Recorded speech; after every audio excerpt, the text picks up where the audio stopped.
ต้องห้ามแล้วเนาะเชียงใหญ่เด้อโอ้ใส่ไปอีกเรื่อยเพิ่นก่อนว่าจะหน่อยกลัวข่อยนักเด้โอ้คือสิได้บุญหลายแท้แบบนี้เนาะชาบไปดีเด้อเอาพี่น้อง FC เนาะก็คือว่าแหละมื้ออื่นก็บ่จิตว่าสิมาแจกน้ำปั่นเนาะพอดีมีผู้ใหญ่เพิ่นแจกน้ำอุ่นหนุนน้ำปั่น50จอกเนาะพอบ่เนาะทำงงมาแล้วเนาะวันนี้บ่พอก็ชื่อได้บาทนี้ได้เนาะชื่อเลี้ยงแม่50จอกเนาะโอ้ยเนาะชื่อมาเลี้ยงแม่เจ้าต้องในร้านหน้าก่อนได้ซะเด้อมือแจกมือน่ะข่อยก้อนสะดอกเนาะผู้ใดจะท้ายชุดไม่ได้ชื่อได้บ่วันนี้เนาะ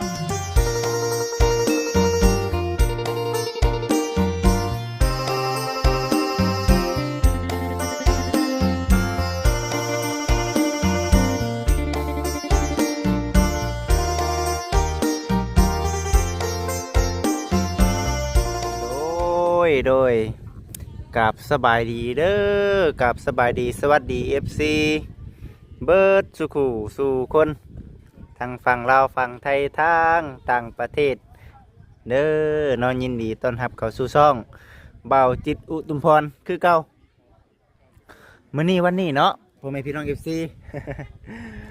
เบาจิตเองก็ได้แก้เครื่องแก้ของเนาะเอามามอบให้ทางครอบครัวน้องไหม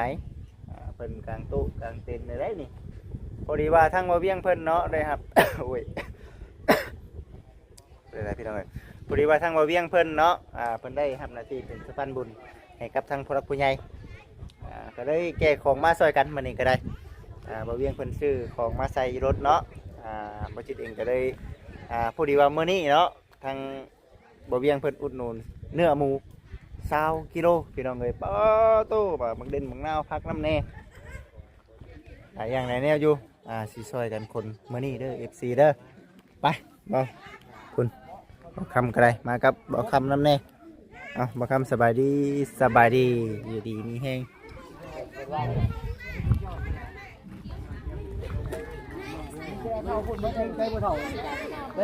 แต่เอาน้ำกวนน้อยว่าจะทั้งยังไม่ได้นะยังขึ้นก็เอาน้ำมากินกันจะโอ้ย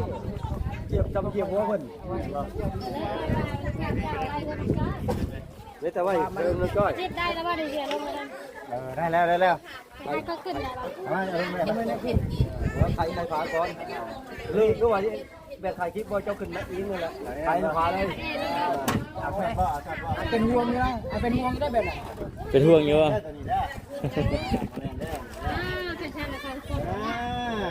อันคนไปพี่ได้บอกแม่ไปพี่ได้ก็มาเดี๋ยวอ้าวช่วยท้องมาทีมงานทีมงานสบายดีทุกคนนะไปพูดเอาไปพูดก่อนแต่พูดจะบอกเอานั่นนะพี่เจ้าเอาตัวนี้เจ้าน่ะได้ยี่บ่แต่เขาซ้ำจังหวะว่างเทตลาดท่านเขาซ้ำตัวตั้งมาหามเอา2คนเนาะต้องห้ามแล้วเนาะเชียงใหญ่เด้อโอ้ใส่ไปอีกเรื่อยเพิ่นก่อนว่าจะหน่อยกลัวข่อยนักเด้โอ้คือสิได้บุญหลายแท้แบบนี้เนาะชาบไปดีเด้อโอ้ไผก็อยากได้บุญนะไผก็ได้จะกองเล็กใดเนาะมาเด้พี่น้องเชื่อมันขึ้นรถแล้วด้วยขึ้นรถเนาะเอาไว้ขึ้นรถดูได้เลยมันโบเดได้ผลงานจะมองมาช่วยเจ้าอยากไปคน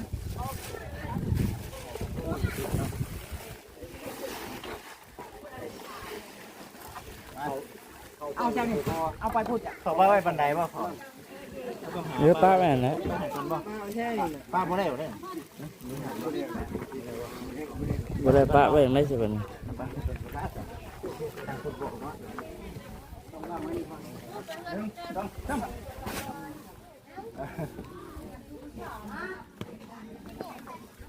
นักบ่ โอ้โหหนักแล้วเนาะโอ้50 โลบ่50 โล คือดี100 โลนั่นน่ะสอบๆเนาะ เอาไปพุ่นแม่นหมดแล้ว นี่ดิโมเมนต์เนาะ พุ่นคือพุ่น แม่เนาะ พ่อแม่บ้านนะค่ะ แม่ ลงไปเอา ค กระ น ปุก เป็นแต่คนที่เอาได้เอาชักที่ทอง เอาไปจ้ะ อุ้ยคนอะไรเด้อพ่อ ครับ มาได้มาเป็นเงาขบวนละต่อได้ อันนี้คือข้าวปุ้นเอาเลย ได้ตัวนี้ ยังได้นี่ ไปพุ่นเลย เลยตั้งงาม ไป พี่ เลยใช่ตู้เลย เรียบร้อยบ่ยังไปแล้ว เบิดแล้วมื้อนี้เป็นมื้อห่อกระต้มเนาะมื้อเนาะ ห่อข้าวต้มบ่ มื้ออื่นเป็นมื้อแท้มื้ออื่นพี่น้องเนาะบุญแจก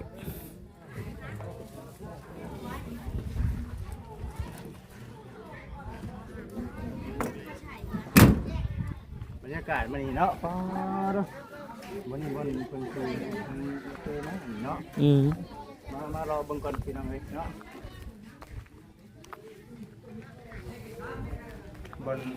บนยาคูเพิ่นได้เนาะอ บ่ได้พูดเพนนังเลย ขอมาถามไทยทั้งในตู้เพิ่นกันนะเนาะ แม่เล็กแม่นักฉากนี่เว้ย นั่งใส่ก็ได้นั่งใส่ก็ได้ นักฉากนี่ เฮ็ดหยังมื้อนี้น่ะ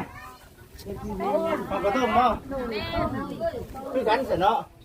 มื้อห่อกระต้มได้มื้อนี้เนาะ แม่ มื้อนี้มาพรบ่มื้อนี้ ตั้งบุญ มื้อตั้ง ตั้งตู้มาทำบุญ เด้อ เป็นมีตู้อหยังก็เนาะเป็นพอดได้เนาะ ตู้กับพ่อ จะมีตู้กับพ่อนเนาะก็หลายคนอยู่เนาะอุบุญอยู่เนาะอุบุญอยู่ไปเดียวเนาะดูว่ามีคนอยากพ่อนก็เอามาแล้วพี่น้องเอ้ยเนาะ คงเลี้ยงมาได้จะคงเลี้ยงมาเอ้ย เอาเสร็จเนาะมืออื่นก่อนเสร็จเนาะมืออื่นก่อนเนาะทางบ้านเขานี่เขาเจ้ามีคนขายอยู่บ้างเวลาเห็ดบุญเจ็บ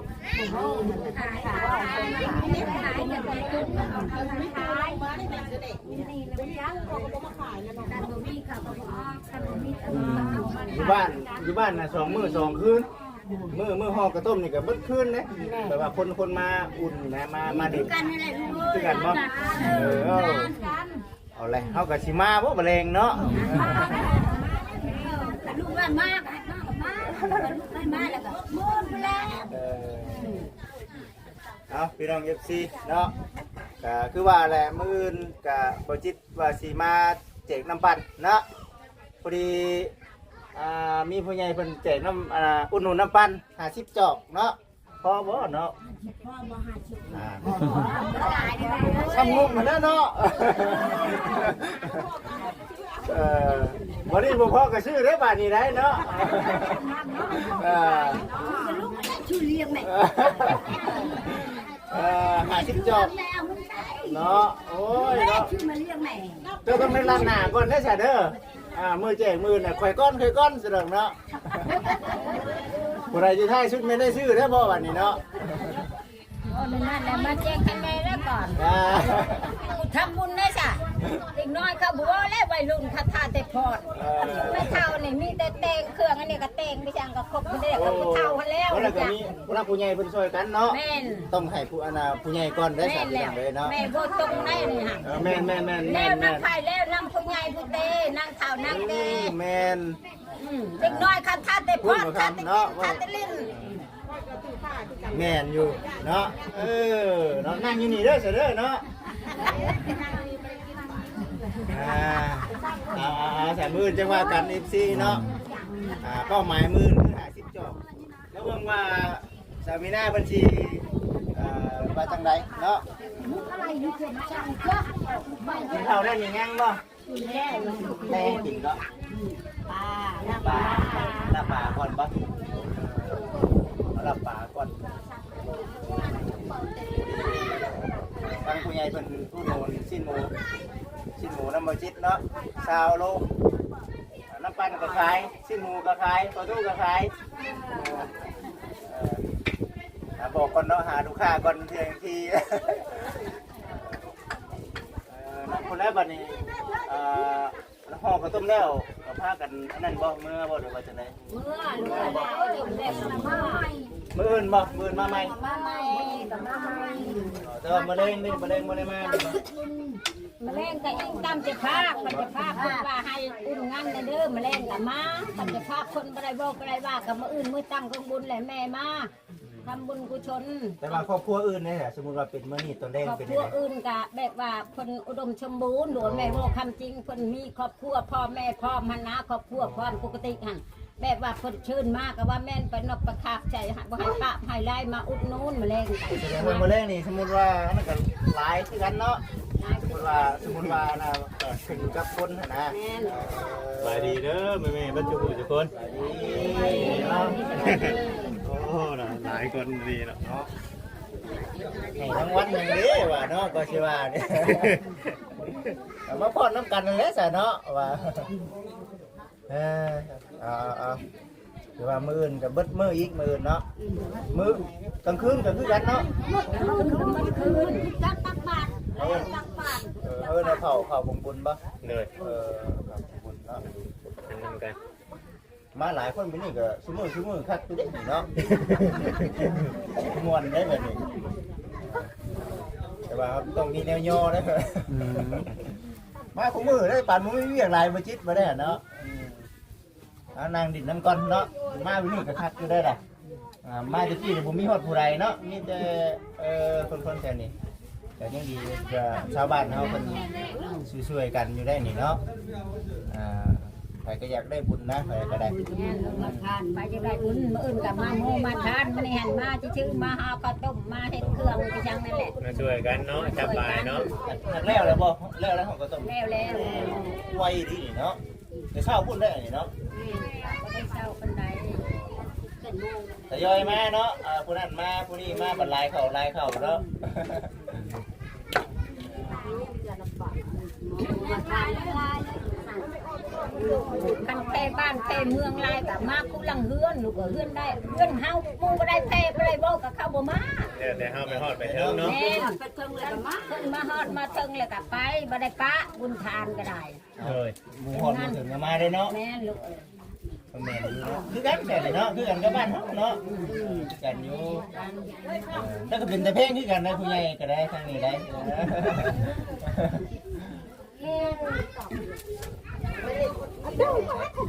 เจ้าของเพื่อนเพิ่นบ่เห็น เจ้าของเพื่อนไปใช่จ้ะ จะเข้าเฮือนไปเหตุจะขึ้นไปทางใดแม่ก็มาแล้วก็ลงเหตุ ลงเพนอ๋อลงวัด วัด อ๋อลงวัดลงเพนนี่เลยน้องนั่นนี่เนาะ อันนี้ก็ผู้รับผู้ใหญ่เพิ่นช่วยเพิ่นก็อยากได้บุญคือกันอันนี้ก็ได้ขนาดเพิ่นอยู่ต่างประเทศเพิ่นให้อยากได้บุญเนาะเฮาอยู่บ้านเฮายังอยากได้แล้วเนาะ พายบุญได้กัน แม่ พายบุญนี่พายก็จะได้อันนี้ครูก็จะได้เพิ่นอย่าครู เอาความจริงมาเว้าโลดนี่เนาะ แม่ลูก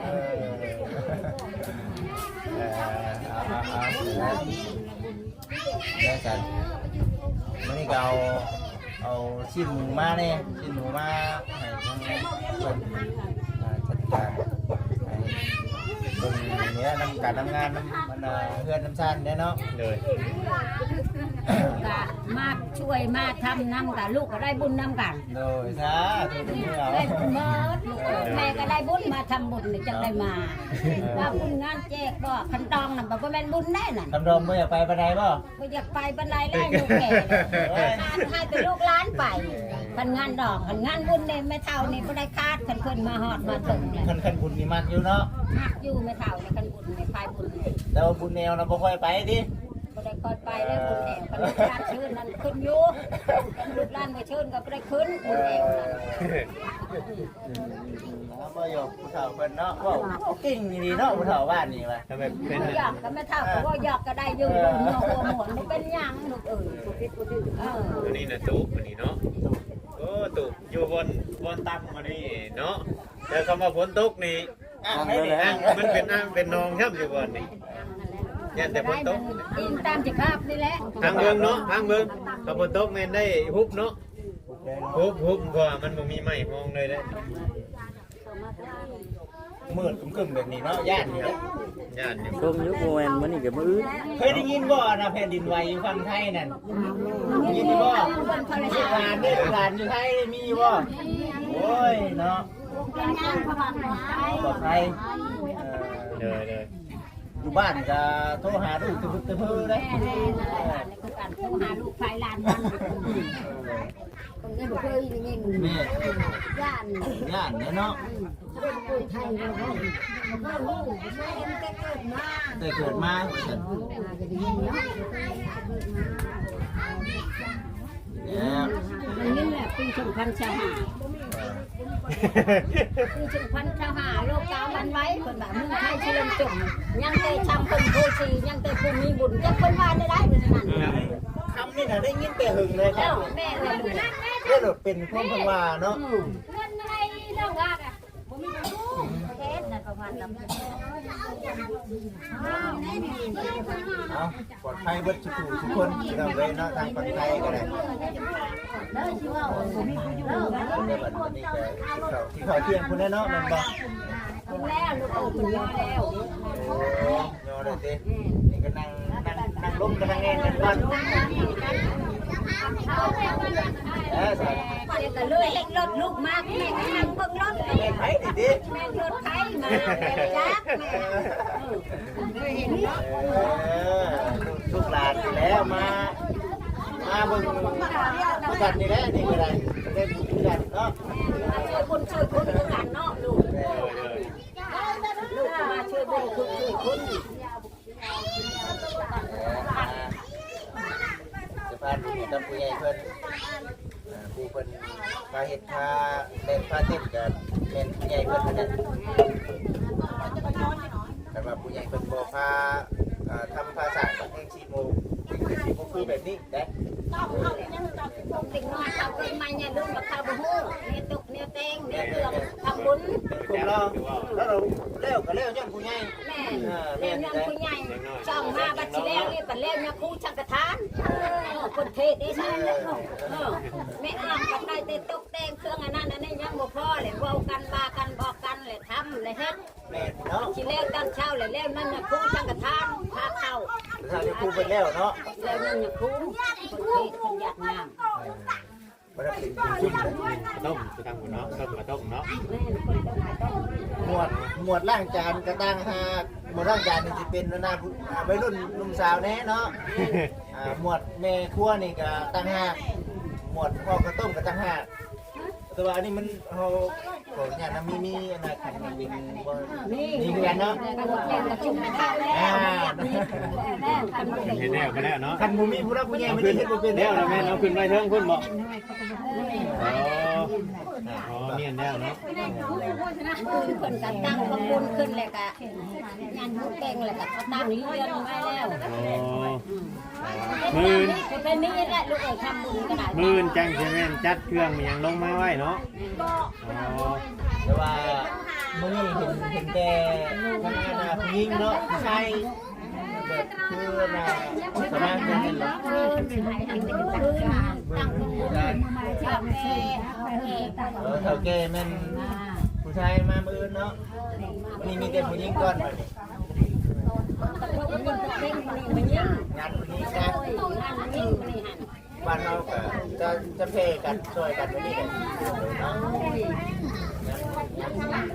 ขอเพียงเจ้าของบ้านฮอดนะอะไรกันของบ้านเจ้าของเพื่อนฮอดโอ้ยบอกทั้งนี้ต้องไหนเนาะก็เป็นช่วงหลังก็แล้วก็มี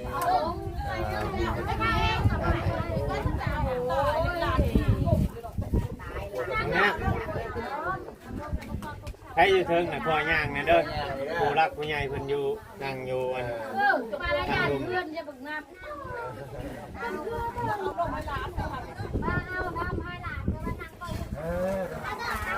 มวนพี่น้องเลยวันนี้เนาะอบอุ่นดีได้ระเบิดครับได้ เดี๋ยวสิพาFC เพิ่นไปกินข้าวต้มก็ได้กินได้บ่นี่ ได้คนนั้นได้ไม่ได้จะวันนั้นก็ได้ ก็เรียกว่าเพิ่นหากะข้างเนาะ นี่ว่าเฮ็ดก็บ่เฮ็ดมาน้ำหลังหมู่บ่แฮงอยากกินบ่ได้ บ่แห้งอยู่แล้วเนาะ เฮ็ดมันสุกเนาะ โอ้ยไม่กลัวเอ้ยก็ต้องชุบแหละมาให้คนนี้เด้อ เป็นหยังเดี๋ยวสิไปกินเองเนาะคุณเข้าใจหลายคุณเข้าใจหลายเด้อ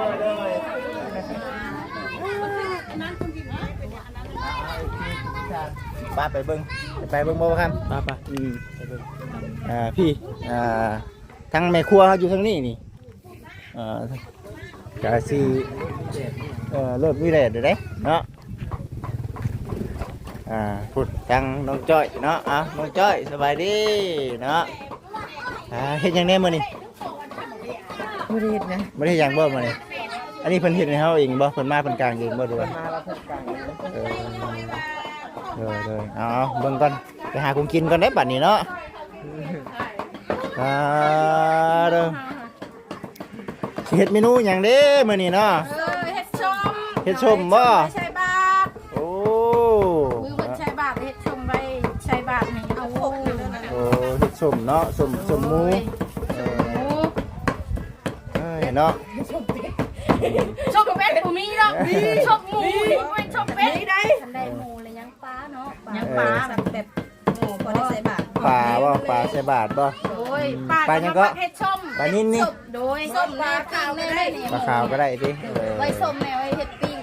ปลาขาวเฮ็ดชมตัวนึงแล้วก็ปิ้งซอยๆไอ้ชิ้นมันเฮ็ดปิ้งเลยประมาณ2ตัวพออยู่แล้ว 2ตัวเนาะ แม่เลย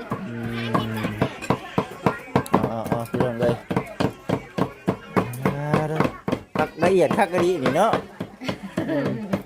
ไปสาวเดียวไปกินข้าวต้มกันเนาะ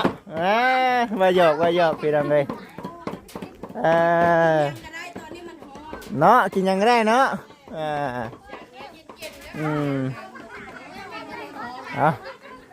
FC อันนี้คือบรรยากาศอยู่มื้องานเนาะ